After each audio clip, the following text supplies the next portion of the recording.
ebele na souci ya koluka koyeba mai mazali koleka en République démocratique du Congo.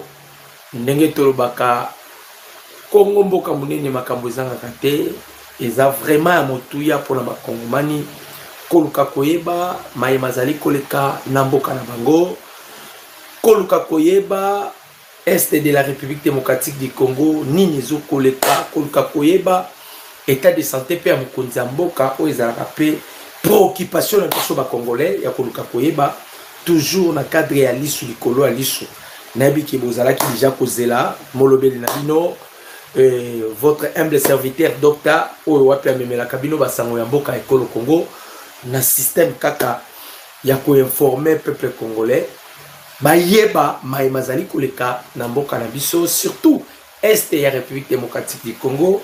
Situation toza ndenge nini Goma Bukavu suki ndenge nini bokotisi pokwa ndenge nini ezalaka penza motuya makasi na biso bakongomani ya koya koinformer bino bakongolais ndenge bozalaka ebele pe na cadre koluka koyeba kaka mai mazali koleka mboka ekolo Congo. Donc bandeko bakongolais toye tobeta na bino lisolo wa Kabila za ya kolela makasi.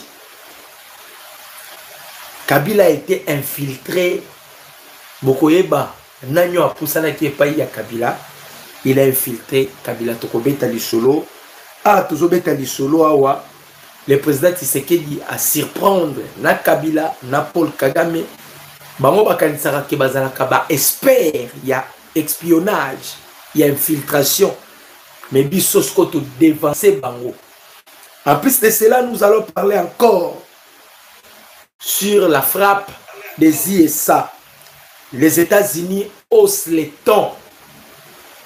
À Kotisiko en action, à Bandiko Beta. Et puis, Tokobeta solo il y a situation sécuritaire, il y a Est de la République démocratique du Congo. J'aime Nabino, commentaire Nabino, et ça la capibiso et sengo. Pour la localisation, on peut multiplier, amplifier communication à biso, surtout à Eroyo, parce que journée à l'élo, j'espère que bon mon akingaité et nettoyer na pourquoi to betalabino basango ya mboka ekolo Congo. Bandeko ba congolais avant to kota na actualité na biso, j'aimerais quand même me frôler sur les dossiers morobo eza sensible que tous les congolais baza kozela, bandé kozela. Il s'agit de Vital Kamerhe. Il s'agit de Vital Kamerhe. Makambo nini, c'est ce que nous allons parler sikolo. Tobetali solo. Tobetali solo sikolo. Nini zokoma. Selon les informations que nous avons à notre possession, arrestation à venir de Vital Kamerhe. L'air est extrêmement grave. Arrestation ya Kamerhe. Nami kolonizali koya. Une information bouleversante vient de tomber concernant Vital Kamerhe. Selon des sources sûres, une arrestation immédiate serait imminente et la situation semble critique. La question qui brille les lèvres et où sont passés les 5 milliards? Où sont passés les 5 milliards? Nous vous invitons à suivre attentivement Mai Mazali Koleka pour na Kamerhe. Talobi ya mbotoko tamasolo na biso to banena no dossier ya Kamerhe. Bandeko Biliaki Kamerhe bikoki. Liboso ezalaki makambo ya ko déguerpiller na perchoir ya Assemblée nationale. Mais awa siko komi makambo ya ba mbongo, ya ba détournement. Et il ne sera pas épargné. Surtout que le chef de l'État azasikoyo na carte ya Joseph Kabila na maboko na ye. Nalobi na bino ke Kabila a leli. Bokoyeba pourquoi Kabila leli. Bokoyeba pourquoi Kabila leli. Tozana nyonso toutes les informations de Kabila. et combien pas ya mokonzi ya mboka. Ndenge président Félix a prometté qu'il va neutraliser Kabila. Ah, tozoyebisa bino, tolobi toutes les informations de Joseph Kabila. Vous voyez que Kabila, Paul Kagame Bazaba espère na infiltration. Ndenge ba infiltraka, bandeko, ezongeli bango sikoyo. Et aussi, ils ont été infiltrés. Bokoyeba awa, la personne a infiltré Joseph Kabila. Oh, ça a compatissé qui na Kabila et Kabila Kanisa qui est qui Ayela qui est ok, il était venu servir la République démocratique du Congo. Bozoé bango na mission oh.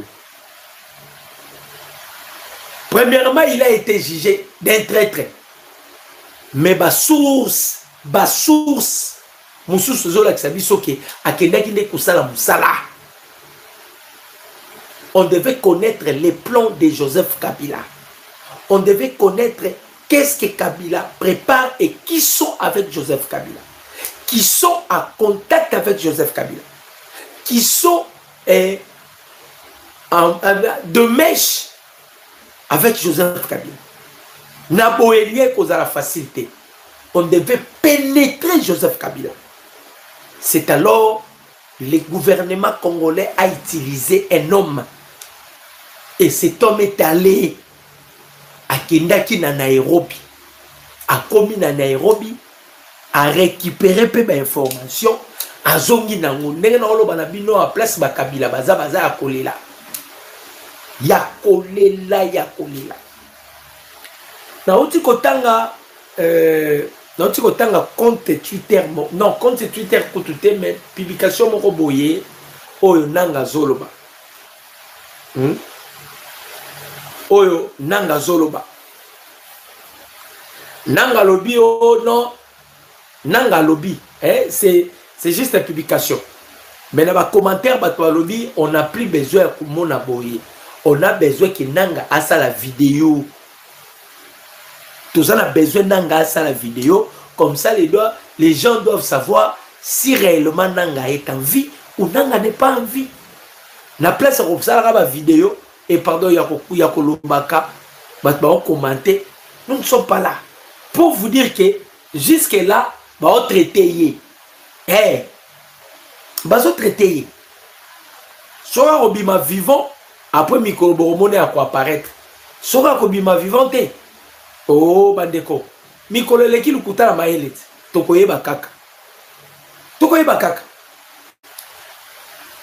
bandeko ba congolais. Les États-Unis haussent les tons. Va frapper Moïse Nyarigabou. Nyarigabou que vous voyez, Moïse Nyarigabou, partout Joseph Kabila Zali, Nyarigabou est là. D'abord, c'est un député, Nyarigabou. En plus de cela, Nyarigabou bango de ba commanditaire ya Minembwe. Bakolo rébellion ya Red de Tabara. Bakolo rébellion ya Tuiranero.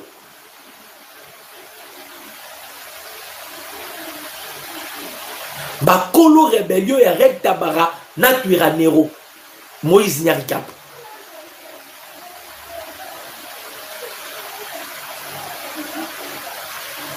Moïse Nyarigabou. Les Américains ba bétillé. De la même manière, ils ont fait avec Laurence Kanyuki.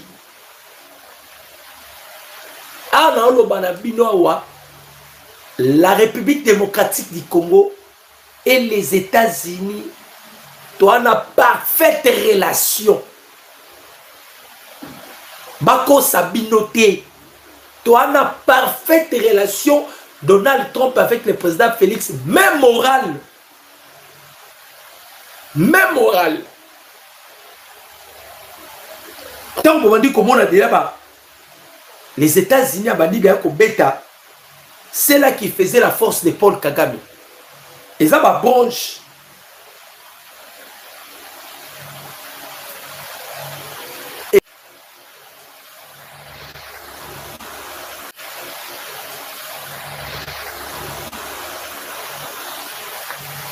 Et ça va moyen au bazo ça là, c'est pour affaiblir Kigali.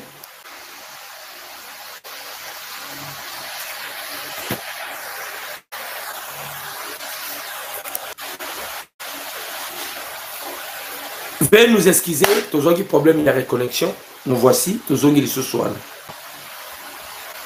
Quand vous avez les États-Unis ont frappé, ils ont une façon pour affaiblir Kigali. Banyarigabou, ce sont des pions majeurs. Il y a Paul Kagame. Banyarigabou, ce sont des pions majeurs. Il y a Banilotique. Vous avez bisika nyonso Joseph Kabila Zozala, Nyarigabou Zozala. Bisika nyonso Kabila Zozala, Nyarigabou Zozala. Les Américains balalité. Ba frappé Nyarigabou. Ba frappé na nini boyoka. Moïse Nyarigabou. Persona non grata aux États-Unis. Bandeko. Makambo bandité. Aujourd'hui, il figure encore dans les cercles proches de ces mouvements. Les États-Unis d'Amérique les sanctionnent. Les États-Unis ont décidé de blacklister le passeport de Moïse Nyarigabou, marquant ainsi la fin des ambitions internationales. La raison, son implication répétée dans des conflits armés et son influence est jugée déstabilisatrice dans les régions des Grands Lacs. Betty Nyarigabou, Bazou Lukapé Joseph Kabila. Pour votre information. Voilà pourquoi vous avez vu Kabila to Batouya Kabila pensait que Nenge Belgique a l'Obaki Maxi Prévost, Nenge ba pays Moussous l'Obaki, il pensait aussi que les États-Unis bangaye ba loba, mais les États-Unis a tikali kaka Kimia azolobate. Balobi les exemples révélateurs. Lorsque son fils a épousé la fille d'un ancien général de la police aux États-Unis d'Amérique, l'ambassade américaine a refusé de lui accorder le visa. Selon des sources diplomatiques, il aurait essayé plus de 15 refus de visa au total. Alors, Moïse Nyarigabou traînait derrière lui un passé lourd marqué par les rébellions successives ayant ensanglante la République démocratique du Congo. Voilà pourquoi il est sanctionné dans le silence par les États-Unis d'Amérique. Son parcours politique se lit comme une succession d'alliances troubles. Afdel, il a joué un rôle central avant de devenir directeur de cabinet de Mosé Laurent Désiré Kabila. RCD, il a quitté l'AFDEL pour rejoindre ce mouvement à RCD. Dans CNDP, il a conseillé à Gilles Mouteboussi de prendre les armes et de reconnaître avoir été en contact avec Laurent Kunda Batouare dans une vidéo de Scovia. Botala biloko ba bétier. Ba bétier pour la nini. Nyarigabou, un ancien rebelle à Bandakala. Batouana ba osala ba rébellion. Ba rébellion na bango bazo sala.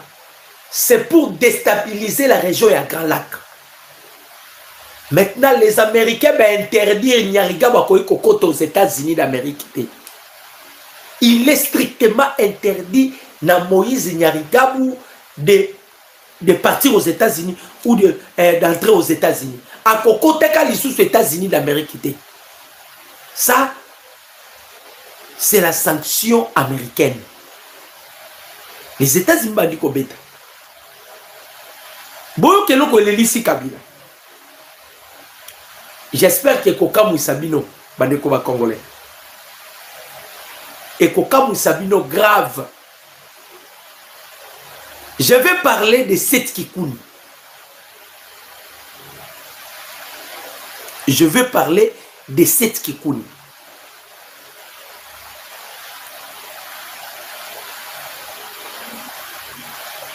Bandeko ba Congolais. Namona mutu moko komela nga pona Museveni to beta peli solo Museveni.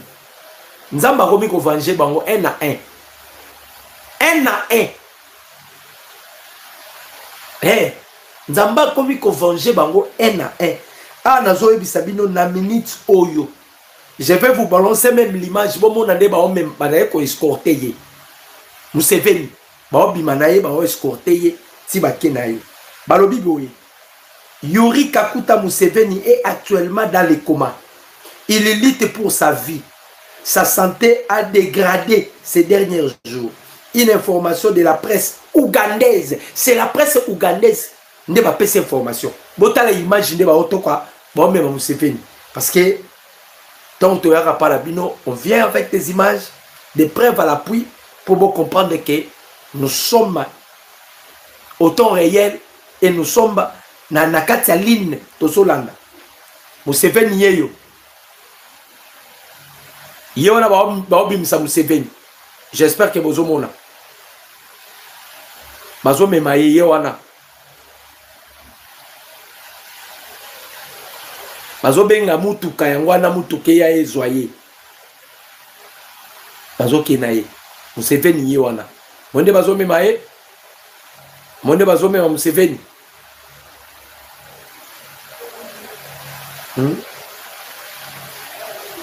Monde bazo mema Museveni. Yewana baokote na mutuka. Yewana.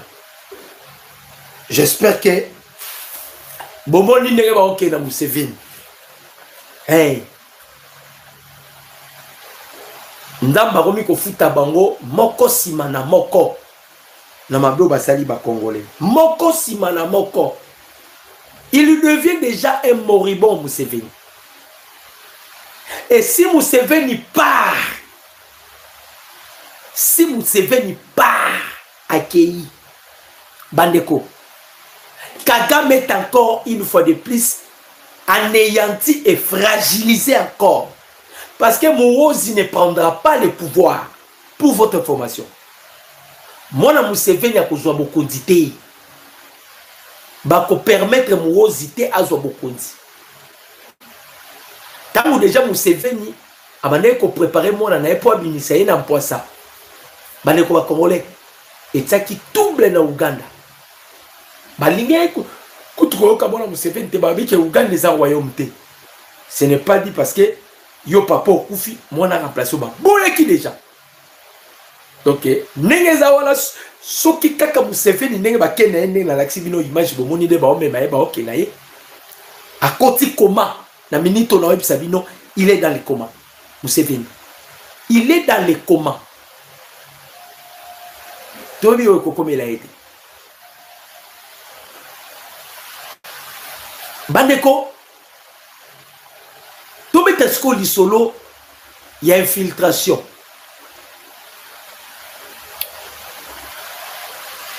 Lisolo Tobi ta infiltration oyo. Tobi ta Lisolo, il y a 7 kikuni. Bisonio Sotomonaki, comment cette kikuni a été arrêtée. Tomonaki, cette kikuni a bien accueilli, à qui à prendre part, et pas à Joseph Kabila. À la fin de compte, cette kikuni a zongi. Kobima kozonga cette kikuni a zongi bandeko ba congolais. Hein? Kozonga cette kikuni a zongi à l'aéroport Yandili. Bakangi cette kikuni. Non, bakangi était.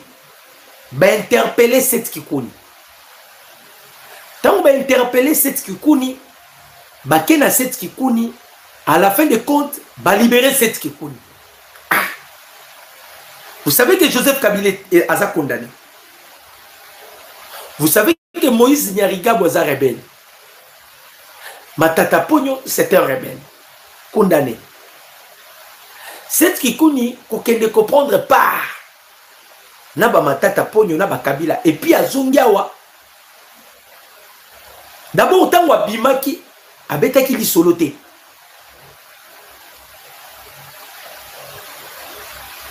Mais avant que Zonga naye, cette kikuni a commis déjà Koloba. Oh, nazozonga. Selon ma source toza nango ya information boyo kasikoyo bandeko Kabila ndima ite Kabila ndima kite ndeko na ngai moko zo tuna ngai soki nanga kufi be nanga kufite jusque là tomoni nanu nanga ko apparaître te na vidéo moko aloba ba photo nyonso bozomona ya nanga eza ba photo ya kala nyonso bozomona ya nanga ba photo wana eza ya kala photo moko non te nanga saliki abimi bo tomoni non tomoni te alors jusque là to yebité mais to tu comment on appelle pourquoi j'espère qu'en alaxi bino image ya Museveni ndeni bazobi mana Museveni ndeni bakenai donc la koiko yebisa bino te ke nanga kufi parce que nanga a été touché nanga zalaki touché ba mema kiye azaki évacué en urgence wapi na Kenya na Nairobi. Nanga c'est un diabétique. Un diabétique qui soka perdre makila et belé, ça devient déjà un danger. Et en Otolobaki, c'est fort probable nanga kufa. C'est fort probable nanga kufa. Parce que c'est un diabétique. Makila de maquiller belé, il peut faire l'hémorragie et puis à koufi. Maintenant, nous avons une information telle qu'à koufi. Au moins, l'information Tozaraki Nango, il a été touché et il a perdu beaucoup de sang. C'est ce qui a fait qu'il fallait qu'il va évacuer de toute urgence. Parce que Tozo Bisande Batunaye, oh non, Nanget allé dans une mission de service, Bobo Enarisi, Bobi Miselabi sur ma vidéo tout le monde. Pour que ton dima si Nanga est vivant ou bien Nanga n'est pas vivant. Boyo Kasikoyo. J'espère que Boyoka qui m'a commencé cette kikouni. À la fin de compte, il m'a dit cette kikouni. Moi, je suis un analyste politique. Na analyse arabe et feignos. Na analyse arabe et feignos. Na talina. Cette kikouni, on va tikier. Boyoka source, moro marabozo bimisa pour la cette kikouni. Boyoka source. Ozo bimisa pour la makambo cette kikouni. Mais à la fin de compte, n'a pas dit bien. La politique est très dangereuse. C'est de la même manière. Kabila nous a infiltrés. Vous savez que Franck Dion Wazala qui pion y a Joseph Kabila, mais dans l'opposition, pour votre information. En 2006, Franck Dion au mouvement Naïezalaka MLP, mouvement Lumumba c'était progressiste. Azalaki allié y a Palou en 2006. Tangu Palou a sali Baba sali Libala na PPRD pour na couper sa Joseph Kabila majorité. Le col la Franck Yongo Azalaki allié ya Palou avec okutana na balewana ale ba pesi Kabila majorité. C'est alors que Kabila qui couper sa primature et pas ya Koko Kizenga. Paix à son âme. Maintenant Kabila est qu'on soit Franck Diongo. A si Franck Diongo ok, yo na o utilisé, mais toi tu vas travailler beaucoup plus dans l'opposition. Aux anangati. Yo kene na opposition, on va donc memelanga de basanga. Donc tous les secrets de l'opposition, c'était Franck Diongo. Tous les secrets de l'opposition. Oh, nous sommes en opposition, Kabila Zaki informé nango, c'était Franck Diongo. Franck Diongo a dit autant de 200 000 $, 150 000 $.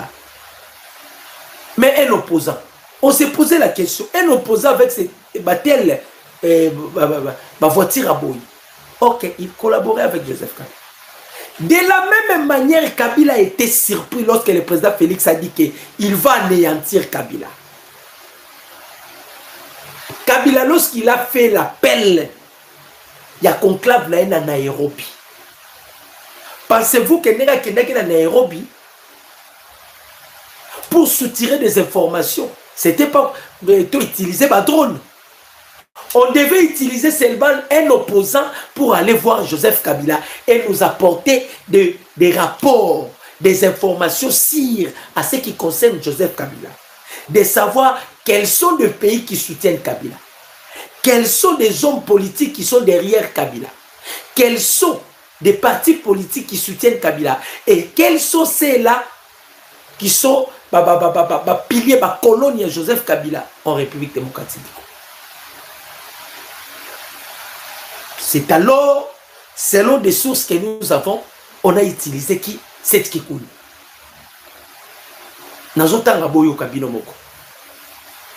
Nalobi na bino, tous les plans machiavéliques ya Kabila dans la main du président Tshisekedi. Naotangi la bino source yango, natanga boyoka. Makambo cette Kikuni. Et par là, vous allez directement comprendre que politique est blaguité. Donc, les chefs de l'État ont utilisé même armes que les Rwandais utilisent. Le même arme que les Rwandais utilisent. Kabila était avec cette Kikuni. Batouana Nyoso, Bazalaki na cette Kikuni. Ils ont y a parlé cette Kikuni, Abima qui même porte-parole à opposition. La conclave ya Kabila. Or, kakene kosunga nation. Boyoka. La source Oyo. Fuite intentionnelle d'informations des services.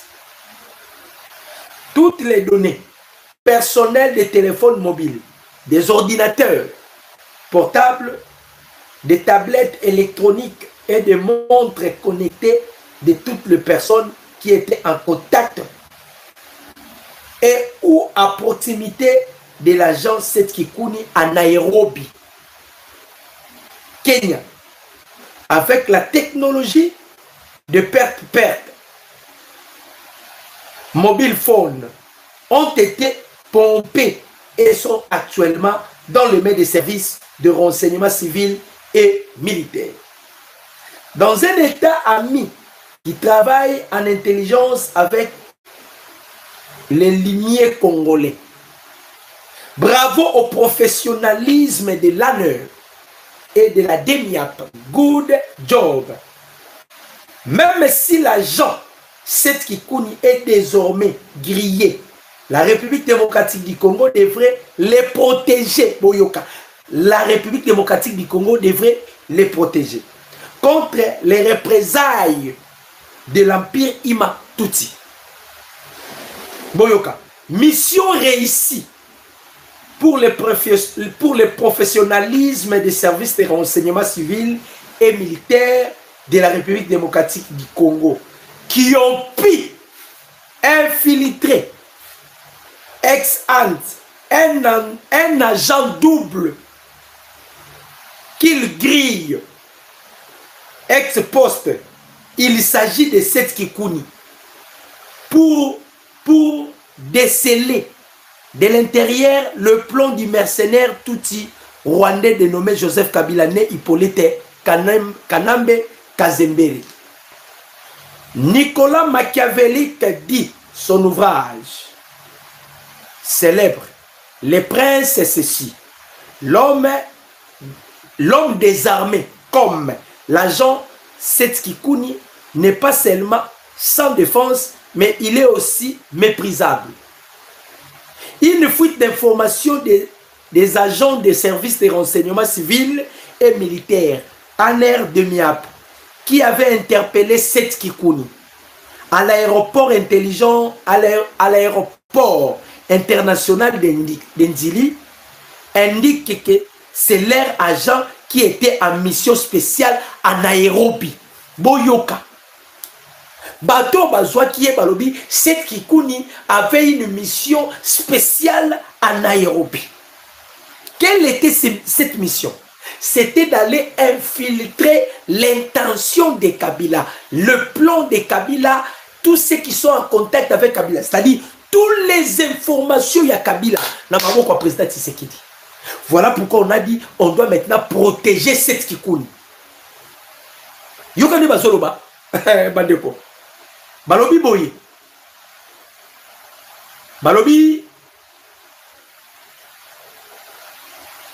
Une fuite d'informations d'agents, une fuite d'informations des agents des services de renseignement civils et militaires, ANER et de MIAP, qui avait interpellé cette Kikuni à l'aéroport international de Njili indique que c'est leur agent qui était en mission spéciale à Nairobi.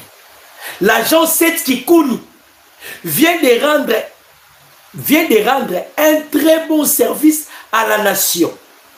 Et désormais, il est grillé parce que les Tutsi-Rwandais savent qu'il s'est retourné contre eux et ils ne pardonneront plus. Jamais. Puisque tout ce qui s'était fait, à tout ce qui s'était dit à Nairobi, à Kenya, y compris surtout les personnes qui ont pris part à ces activités de déstabilisation de la République démocratique du Congo,